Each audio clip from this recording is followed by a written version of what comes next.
समय की बात है जब मीनल और उसका परिवार एक घर में रह रहे थे। मीनल के पापा एक मामूली सी नौकरी करते थे और मीनल स्कूल में पढ़ाती थी। मीनल का एक छोटा भाई था बिट्टू, जो स्कूल जाता, और माँ घर की देखभाल करती थी। मीनल के पापा ने अपने घर पर बहुत बड़ा लोन ले रखा था, जिसे वो अब भर रहे थे।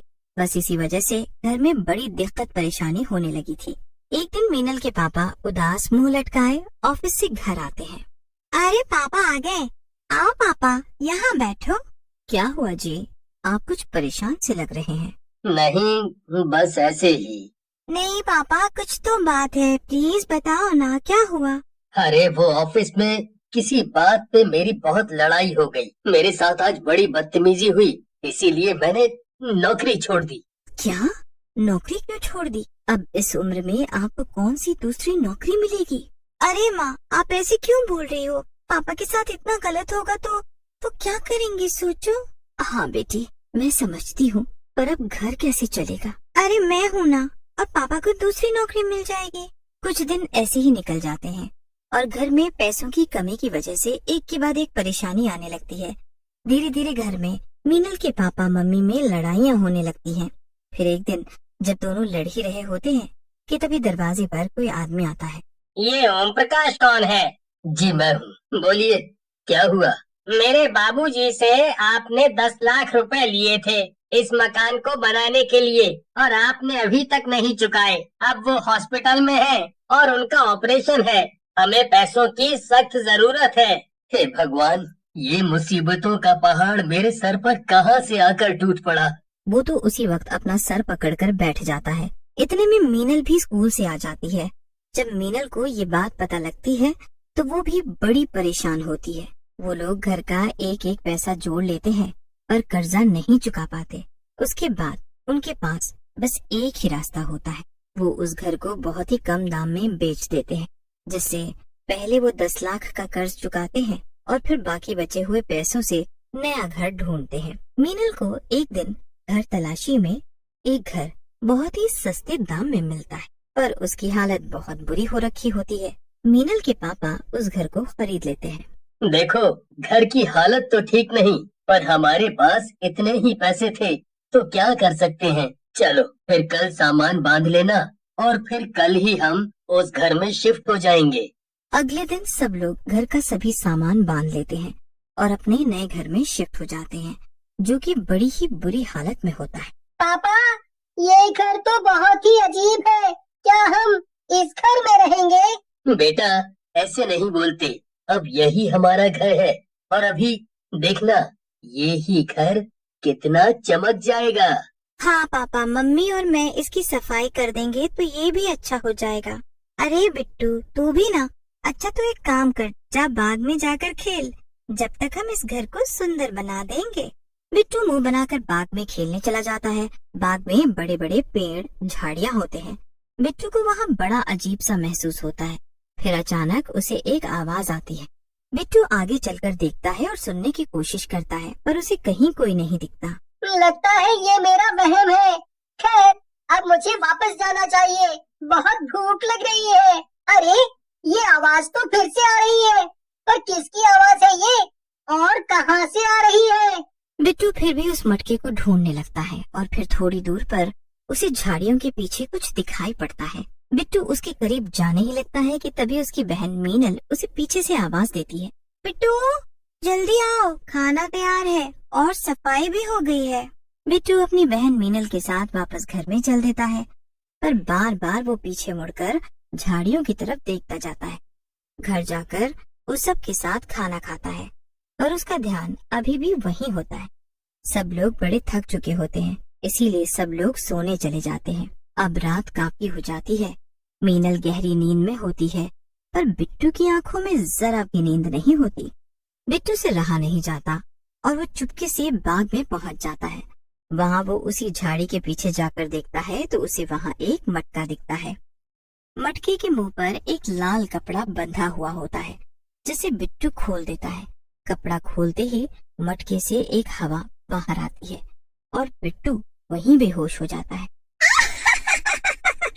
आजाद हो गई मैं, आखिरकार आज आजाद हो ही गई मैं।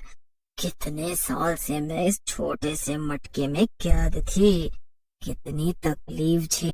चुड़ैल इतने सालों बाद उस मटके से आजाद होती है, इसीलिए वो खुशी से पागल हो रखी होती है। वो इतनी खुश होती है कि भूल ही जाती है कि उसके सामने बिट्टू बेहोश पड़ा हुआ है। थोड़ी देर में जब चुड़ैल की नजर बिट्टू पर पड़ती है तो वो परेशान हो जाती है। अरे, इसे तो मैं भूल ही गई। ये तो शायद वही लड़का है जिसने मुझे इस मटके से आजाद किया। मुझे इसे होश में लेकर आना होगा। चुड़ैल एक चुटकी बजाती है जिससे बिट्टू होश में आ जाता है, पर वो अपने सामने बैठी चुड़ैल को देखकर बहुत ज्यादा डर जाता है और जोर जोर से चिल्लाने लगता है। चुड़ैल, चुड़ैल, बचाओ, बचाओ। अरे अरे, चिल्लाओ मत, शांत हो जाओ, शांत हो जाओ तुम। मैं तुमको कोई नुकसान नहीं पहुंचाऊंगी। अरे, मैं यहीं सामने सड़क पर रहती थी, यही थी मेरी झोपड़ी। पर एक दिन इसी घर में रहने वाले कुछ लोगों ने मेरी झोपड़ी तोड़ दी। जब मैंने उनको रोका तो उन्होंने मुझे बहुत मारा। मेरा सारा सामान और मेरा घर सब चला गया। समझ ही नहीं आया कि क्या करूं और कहाँ रहूं। मुझे मजबूरन सड़क के किनारे ही सोना पड़ता था और एक दिन एक्सीडेंट से मेरी मौत हो गई। ये तो तुम्हारे साथ बहुत बुरा हुआ। अब तुम परेशान मत हो। ये देखो, ये मेरा घर है, हमें भी मजबूरन यहाँ घर लेना पड़ा, पर तुम हमारे साथ इस घर में रह सकती हो। मैं इस घर में? चुड़ैल और बिट्टू बहुत अच्छे दोस्त बन जाते हैं। चुड़ैल अब उसी घर में रहने लगती है और उसे आखिरकार अपना नया घर मिल ही जाता है। वो चुड़ैल बस बिट्टू को ही दिखाई देती है और बाकी किसी को भी दिखाई नहीं देती थी। एक दिन जब सब लोग एक साथ बैठे बातें कर रहे थे तो चुड़ैल वहीं दूर खड़ी उनकी बातें सुन रही थी। मेरी सैलरी से घर चलाना बहुत ही मुश्किल है। बिट्टू की स्कूल से आज फोन भी आया था। वो बोल रहे थे कि स्कूल की फीस नहीं दी तो बिट्टू का स्कूल से नाम कट जाएगा। क्या? तो भर दो ना फीस। अरे कैसे भर दूं माँ, सारे पैसे खत्म हो गए। मेरी सैलरी से 4 लोगों का खर्चा चलाना बहुत मुश्किल है। ये सब दूर खड़ी चुड़ैल सुन रही थी। बिट्टू को ऐसे उदास देख उसे बिल्कुल भी अच्छा नहीं लग रहा था। बिट्टू की वजह से चुड़ैल को उसका नया घर मिला था, तो उसे भी बदले में बिट्टू के लिए भी कुछ करना था। वो अगले ही दिन मीनल का रूप बदलकर बिट्टू के स्कूल जाती है और पूरे साल की फीस भर देती है। रात को छत पर चुड़ैल और बिट्टू आपस में बातें कर रहे होते हैं। आज मैंने तुम्हारे स्कूल की पूरे साल की फीस भर दी है। अब तुम बिल्कुल परेशान मत होना और अच्छे से पढ़ना। दोनों जोर जोर से हंसने लगते हैं। तभी पीछे से मीनल आ जाती है और बिट्टू को ऐसे छत पर अकेले हंसते देख हैरान हो जाती है। ये तुम यहाँ अकेले क्या कर रहे हो और अकेले हंस क्यों रहे थे? मीनल को बोलो कि वो स्कूल की बात याद आ गई थी, इसीलिए हंस रहा हूँ। मीनल इतना कहकर वहाँ से निकल जाती है। उसके बाद बिट्टू भी नीचे चला जाता है। दोनों के जाने के बाद चुड़ैल ठंडी ठंडी हवा का आनंद लेती है और उसके चेहरे पर अलग ही खुशी होती है। चुड़ैल खुश होकर छत पर घूम ही रही थी। इतने में नीचे से फिर से शोर की आवाज आती है। चुड़ैल जल्दी से नीचे जाती है तो वहाँ घर में एक आदमी मीनल के पापा से बहुत बहस कर रहा होता है। देखिए, आपका घर इतना कमजोर है, आप इसे जल्दी खाली कर दो बस। इतना कहकर वो आदमी वहाँ से चला जाता है। चुड़ैल को कुछ समझ नहीं आ रहा होता कि आखिर बात क्या है।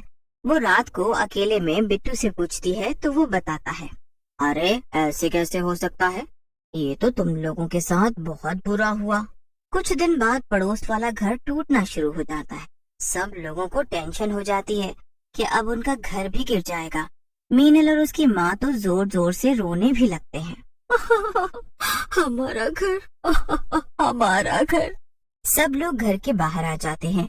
वो ध्यान से अपने घर को देखते रहते हैं और पूरा घर एक पल में गिर जाता है। सब लोग बहुत रोते हैं। चुड़ैल वहाँ खड़ी सब कुछ देख रही होती है। उस रात तो वो वहीं बाग में सो जाते हैं। रात को चुड़ैल आती है और अपना काम शुरू कर देती है।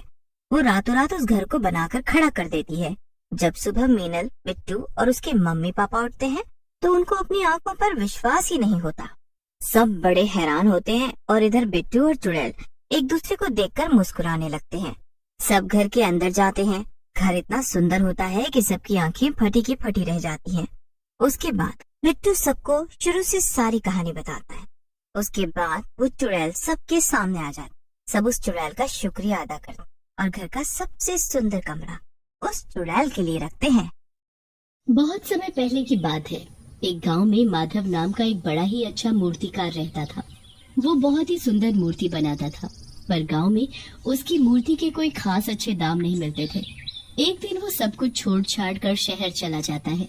वहां जाकर वो अपनी मूर्तियां बाजार में बेचने लगता है, पर कोई भी उससे मूर्ति नहीं खरीदता। एक दिन वो बड़ा ही निराश हो जाता है और वापस गांव जाने का फैसला कर लेता है। पर तभी उसके पास एक लड़की आती है। अरे, ये मूर्ति तो बड़ी ही सुंदर है, कितने की है? अरे मैडम, आप जो मर्जी दे दो। इतने दिनों से मैं यहाँ बैठा हूँ, मेरी एक भी मूर्ति नहीं बिकी। ओह, ये तो बड़े ही दुख की बात है। अच्छा, मैं तुम्हारी एक मदद कर सकती हूँ। मेरी शोपीस की बहुत ही बड़ी दुकान है और मैं उसमें मूर्तियाँ भी बेचती हूँ। तुम चाहो तो मैं तुम्हें काम पर रख सकती हूँ। दुकान के नीचे गोदाम है, तो तुम वही मूर्तियाँ बनाना और मैं उन्हें अपनी दुकान में बेच दूंगी। ये तो बड़ी अच्छी बात है मैडम जी। आपका ये एहसान मैं कभी नहीं भूलूंगा। बस फिर सीमा माधव को काम पर रख लेती है और माधव उसी दुकान के नीचे बने गोदाम में मूर्ति बनाना शुरू कर देता है। सीमा काफी अच्छे दामों में माधव की बनाई मूर्तियां अपनी दुकान पर बेचने लगती है। उसकी बनाई मूर्तियों की डिमांड काफी ज्यादा बढ़ने लगी थी। एक दिन सीमा की दुकान पर एक सेठ आदमी आता है। ये मूर्ति तो बड़ी ही सुंदर है और मैंने काफी सुना है आपकी दुकान की मूर्तियों के बारे में। जी शुक्रिया। बताओ, मैं आपके लिए कौन सी मूर्ति पैक कर दूं? मुझे एक बहुत ही सुंदर और सबसे अलग मूर्ति चाहिए। ऐसी मूर्ति जो पूरे शहर में किसी के पास ना हो। मैं उसके लिए तुम्हें कोई भी कीमत देने को तैयार हूँ, पर बस तुम मुझे ऐसी मूर्ति बनवा कर दे दो। जी बिल्कुल। माधव पीछे खड़ा सेठ और सीमा की बातें सुन रहा होता है। उसे उनकी बात सुनकर मन में लालच आ जाता है। मेरी बनाई मूर्तियाँ मैडम इतने अच्छे दामों में बेच रही हैं। सारी मेहनत मेरी और कमाई ये, मैं ऐसा नहीं होने दूंगा। पर मैं करूँ भी तो क्या? शाम को जब सीमा दुकान बंद करके जाने लगती है, तब माधव वहाँ आकर सीमा से बात करता है। हाँ माधव, बोलो, क्या बात है? मैं अब अपनी मूर्तियाँ इतने कम दाम में नहीं बनाऊंगा। कम दाम? मैं तो तुम्हें अच्छे खासे पैसे देती हूँ माधव। नहीं, मैंने आपकी सारी बातें सुन ली हैं। मुझे आधा मुनाफा चाहिए बस। तुम ऐसे कैसे कर सकते हो? मैंने पहले ही साफ साफ बात की थी। मैंने तुम्हें रहने की जगह दी, काम दिया, और तुम आज ऐसे कर रहे हो। आखिर इस दुकान का किराया, गोदाम का किराया, बिजली का खर्च, सबकी सैलरी और जाने कितने खर्चे निकालने होते हैं मुझे। सीमा अपनी बात बोलकर घर चली जाती है, पर माधव के दिमाग में तो कुछ और ही चल रहा होता है। अगले दिन वो सीमा को कुछ काम के बहाने गोदाम में बुलाता है। हाँ बोलो माधव, क्या बात है? मुझे यहाँ क्यों बुलाया? मुझे बहुत अमीर आदमी बनना है और वो तभी होगा जब मैं तुम्हें मार कर इस दुकान पर अपना कब्जा कर लूंगा। सीमा बचने के लिए वहाँ से भागने लगती है कि तभी माधव पीछे से उसके सर पर हथौड़ा दे मारता है। सीमा उसी वक्त जमीन पर गिर जाती है। उसके सर से खून बहने की वजह से उसी वक्त उसकी मौत हो जाती है। माधव को समझ नहीं आता कि वो सीमा की लाश को कहाँ ठिकाने लगाए। वो वहाँ पड़ी मिट्टी को सीमा के ऊपर अच्छे से लगाकर एक मूर्ति तैयार कर देता है। वो मूर्ति बेहद ही खूबसूरत बनती है। अरे वाह, क्या मूर्ति बनी है! ऐसी मूर्ति तो मैंने आज तक नहीं बनाई। अब इस मूर्ति को मैं यहीं रखता हूँ। किसी को कभी पता नहीं चलेगा कि वो सीमा मैडम कहाँ गई। और अगर किसी ने मुझसे पूछा तो मैं बोल दूंगा कि वो कोई काम से कुछ महीनों के लिए बाहर गई हैं और दुकान की जिम्मेदारी मुझ पर छोड़ गई है। अगले दिन से माधव सीमा की जगह दुकान संभालने लगता है। पर फिर एक दिन जब वो मूर्ति बना रहा था तो अचानक वहाँ की लाइट बंद हो जाती है। उसके बाद उसे पीछे से किसी के हंसने की आवाज आती है।